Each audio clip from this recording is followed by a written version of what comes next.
Olá, bom dia, boa tarde, boa noite. Quarto dia do nosso workshop Polinizadoras Caiçaras. Desembocamos no tema de Biologia Geral das Abelhas Nativas sem ferrão. Então, nas aulas passadas, vimos, quem são os meliponíneos, como desenvolveram outras estratégias de defesa, pois perderam a função do seu ferrão. Vimos diferentes entradas de ninho, diferentes estratégias de defesa, vimos as guardas da jataí, vimos a oxigona tataíra, a caga-fogo, que expele aí por glândulas especializadas ácido fórmico que pode queimar os predadores. Enfim, a natureza é muito sábia e não seria um simples ferrão, um órgão que iria impedir aí o desenvolvimento e que esses animais prosperassem na natureza, né? Então é algo realmente muito incrível. São animais que são tratados como divindades porque realmente são excepcionais, tá? Então aqui vale fazer uma pausa, tá? Para eu poder dizer para vocês, estudem, pessoal. Vamos estudar. Então algumas obras, a doutora Gena é incrível, ela é doutora em ciências agrárias, tá? Um livro autografado, um prazer. Depois eu posso passar o link para vocês. Este é o caminho. A gente precisa ter que estar mantendo sempre informado, né? Aqui um livro um pouco mais, digamos assim, geral, né? Uma leitura mais geral, mas vale a pena a gente estar sempre buscando mais conteúdo, trocando informação, né? Não adianta, quem não senta para aprender não se levanta para ensinar, não é? Então é assim que a gente vai, tá bom? Buscando aí cada vez mais informações e informações que são relevantes, coisas que vão trazer aí, vão fazer um bem-estar e vão trazer motivações extras para a nossa vida, que não apenas aí um salário no final do mês, né? Então a gente pensa muito por aí e esse workshop vem muito de encontro a isso, né? A gente democratizar a informação, dar acesso às pessoas que têm o interesse e assim todo mundo cresce. Bom, vamos lá então falar um pouco sobre a biologia das abelhas sem ferrão, as características, desse grupo incrível de abelhas. Então aqui é um esquema retirado do manual técnico, Mel de abelha sem ferrão. Então esse diagrama é muito legal porque mostra como é que acontece a enxameagem das abelhas sem ferrão, o enxameamento, ou seja, o processo natural de divisão, das colônias de abelhas nativas. Então, tudo começa com a procura e a escolha da nova moradia. Então, há as campeiras que saem fazendo, toda a inspeção no entorno da colmeia mãe, da colônia mãe, e em busca de novas alternativas de moradia. Então, é exatamente nesse momento da biologia desses indivíduos que a gente vai tentar fazer um encontro das capturas, das colônias silvestres. Então, sabendo que essas abelhas enxameiam naturalmente, porque obviamente as colônias crescem e precisam de outros lugares, então nascem novas rainhas e isso precisa, então é assim naturalmente que acontece. Então, depois dessa procura da nova moradia, as operárias vêm fechando as frestas justamente para evitar a presença de polinizadores, a entrada de umidade e tudo mais. Depois, algumas operárias também transportam para essa nova moradia cerume, mel e pólen da colônia mãe para a colônia filha. Por quê? Porque a rainha ela não dá conta de fazer esse trabalho sozinho, como em Apine. Apine, a rainha faz esse trabalho sozinho, aqui não. Aqui não. Então, nesse momento aqui, você tem a ajuda das operárias preparando todo esse ninho e depois você tem então a migração de operárias e da rainha virgem para um novo local. Então a rainha não consegue fazer sozinha, todo esse processo e algumas operárias vão fazer todo esse auxílio no processo de enxameamento, tá bom? Aí há o voo nupcial, né, a rainha virgem ou a princesa, né, popularmente chamando aí, vão fazer esse voo nupcial, é onde acontece a fecundação. Essa rainha ou essa princesa vai fecundar uma única vez e vai fundar essa nova colônia como uma rainha fisogástrica, né, uma nova rainha fisiogástrica ou poedeira que estabelece essa atividade de postura na nova colônia. Tá? Então, quando a gente lá na frente estiver pensando em fazer a captura, né, dos ninhos, armadilha e tal, este processo aqui precisa ser bem entendido por nós.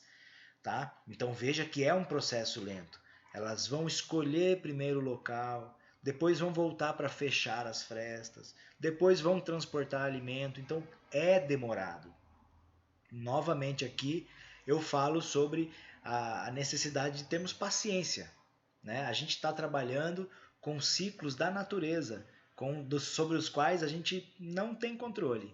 Né? A gente não tem controle. Enquanto a gente não capturar essas colônias, a gente não tem controle do tempo e que isso vai enxamear ou não. Então, cabe a nós estudarmos, né? Estudarmos a biologia das espécies, cabe a nós estudarmos as plantas que esses animais, né, precisam, ou seja, o pasto apícola. Então, de novo, no livro da doutora Gena aqui, a gente tem toda uma literatura que fala sobre as plantas e flores que dão sustentação, né, para essas plantas, para essas abelhas. Então, enquanto a gente não captura, é isso que a gente precisa fazer: estudar e cuidar de plantas que dão flores, né, para que quando a gente tiver essas colmeias, elas tenham aí uma disponibilidade de recursos boa para poder se desenvolver de maneira satisfatória. Bom, dentro da eusocialidade desenvolvida, né, no grupo Meliponiene e Apine, a gente tem divisão de tarefas. Então, as tarefas são muito bem divididas dentro dos indivíduos desta colônia.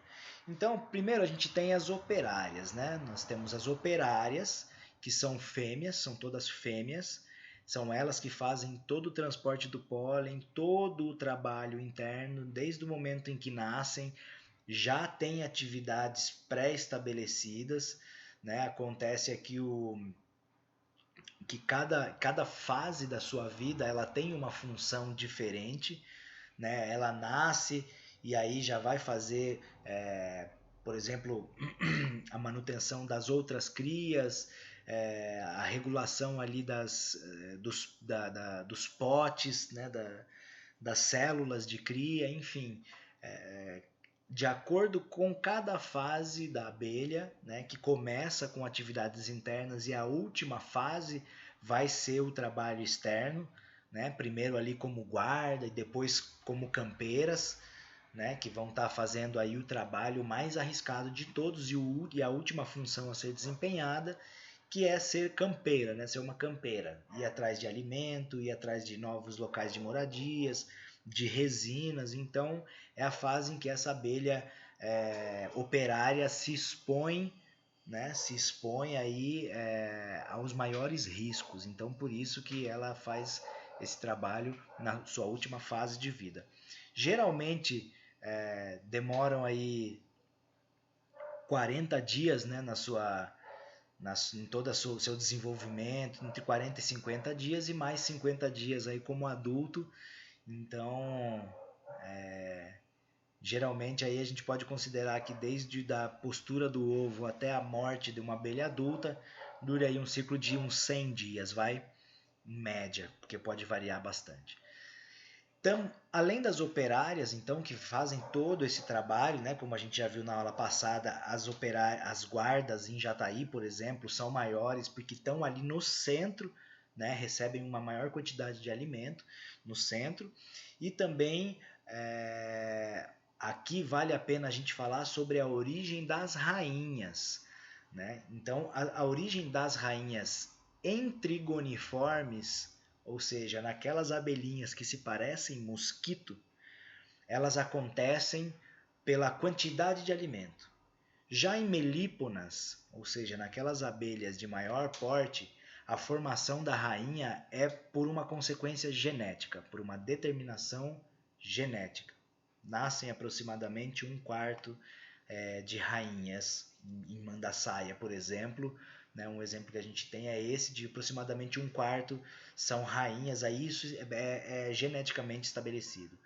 E em trigoniformes a gente tem a quantidade de alimento determinando isso. Então geralmente você tem células de cria um pouco maior, chamadas de realeiras, células reais, que são realmente um pouco maior, que ficam geralmente na borda dos discos de cria, mas isso não é uma regra. Tá? Então isso é importante. Tá? Isso é importante no manejo, lá na frente isso vai refletir nas nossas condutas. Tá? Então é importante saber que em trigoniformes o que determina o nascimento de rainhas, né, é a maior quantidade de alimento que este indivíduo vai receber devido a uma célula de cria bem maior em que ela está sendo gerada. Tá? Isso é bem bacana e já bastante estabelecido dentro do grupo, ok? E também, né, quando depois que essa rainha então nasceu, né, aí acontece aquilo que a gente viu ali no esquema, né, que é justamente o voo nupcial. Alguns machos também já se aglomeram, né, nessa possível nova moradia à espera de uma princesa. Então um deles consegue fecundar e aí há a formação então desses ovos e é estabelecida uma nova atividade de postura na colônia.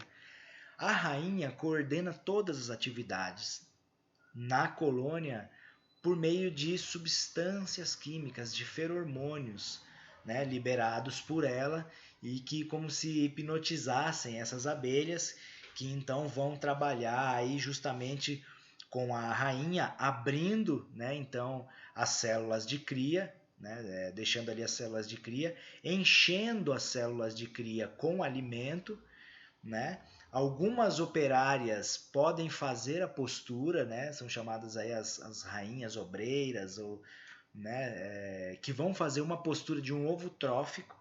Esse ovo ele vai ser ingerido pela rainha, como forma aí de alimentação dessa rainha.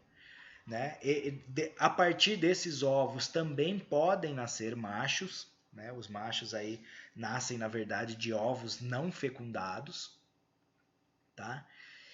E depois, então, que essa célula de cria é cheinha de alimento larval, a rainha bota um ovo, esse ovo fica suspenso ali nesse líquido, e as operárias vão lá e fecham, então, essa célula de cria, e esse indivíduo, então, vai sofrer toda a metamorfose ali fechado, sem contato com a colônia, até a fase, então, que ele atinja aí a maturidade, ecloda, e vai permanecer assim durante toda a sua vida, sem crescer nem nada. Então, todo o crescimento, né, da abelha acontece aí dentro, e depois que ela sai daí, o teu corpinho não vai mudar mais, e é assim que ela vai ser, tá bom? Então, basicamente é isso que nós temos como a biologia geral do grupo, né, a divisão de castas, e todo esse trabalho orquestrado em conjunto muito incrível, né? Isso aqui é uma outra é um outro comportamento, né, digamos assim, desses animais chamado de trofalaxis, né, onde eles trocam informações, né, por meio deste comportamento mesmo que é exibido aqui entre a rainha e um indivíduo juvenil aqui, né, um indivíduo recém-eclodido. Tá? Chamado de trofalaxis. Isso também é bem documentado e bem explicado já. Bom, pensando na arquitetura dos ninhos, basicamente a gente tem dois elementos. Né? Então falamos agora da biologia, de como eles são enquanto indivíduos, vamos ver como é que são esses ninhos. Né? Então esses ninhos eles podem acontecer de forma discoide, né? Como é este caso aqui, que a gente está vendo aqui, a incrível arquitetura, né, das colmeias de abelhas, realmente são divindades, não dá para chamar de uma outra forma. Então, no centro ficam realmente os discos de cria e o alimento, né, o pólen e o mel, ficam espalhados aí na periferia do ninho. Podem acontecer também de forma helicoidal, formando essa obra-prima. Olha que legal. As fotos estão referenciadas, é só clicar aqui que você vai ter o acesso. Olha que incrível. Né? Então aqui a gente tem uma rainha fisogástrica, né, fazendo a postura. Geralmente aqui na borda, tá vendo? Então aqui é uma trigoniforme. E os trigoniformes, geralmente as células, né, de rainha, as células, as realeiras, células reais, ficam na borda. Aqui a gente não está conseguindo ver nenhuma. Mas evidentes estão os potes de pólen, né? Olha que incrível como essas abelhas são extremamente organizadas, né? E os potinhos de mel aqui, bem evidentes também. Né? Então uma colônia aí bem bacana, bem forte, né? Que a gente está vendo aqui. Aqui está a fonte, você pode clicar. Bom, muito obrigado por chegarem até aqui, meus humanos queridos. Deixem as suas perguntas nos comentários, não deixe de participar dessa forma. É assim que a gente vai se integrando. A sua dúvida pode ser a dúvida do camarada, tá bom? Então, por favor, vamos estar também atentos ao material complementar, que assim a gente vai enriquecendo a nossa formação e a gente vai avançando aí rumo à conservação dessas espécies, tá bom? Não adianta a gente fazer nada correndo, sair querer espalhando, né? Que não vai dar certo. Então vamos com muita calma que a gente chega lá, tá bom? Então até amanhã. Tchau!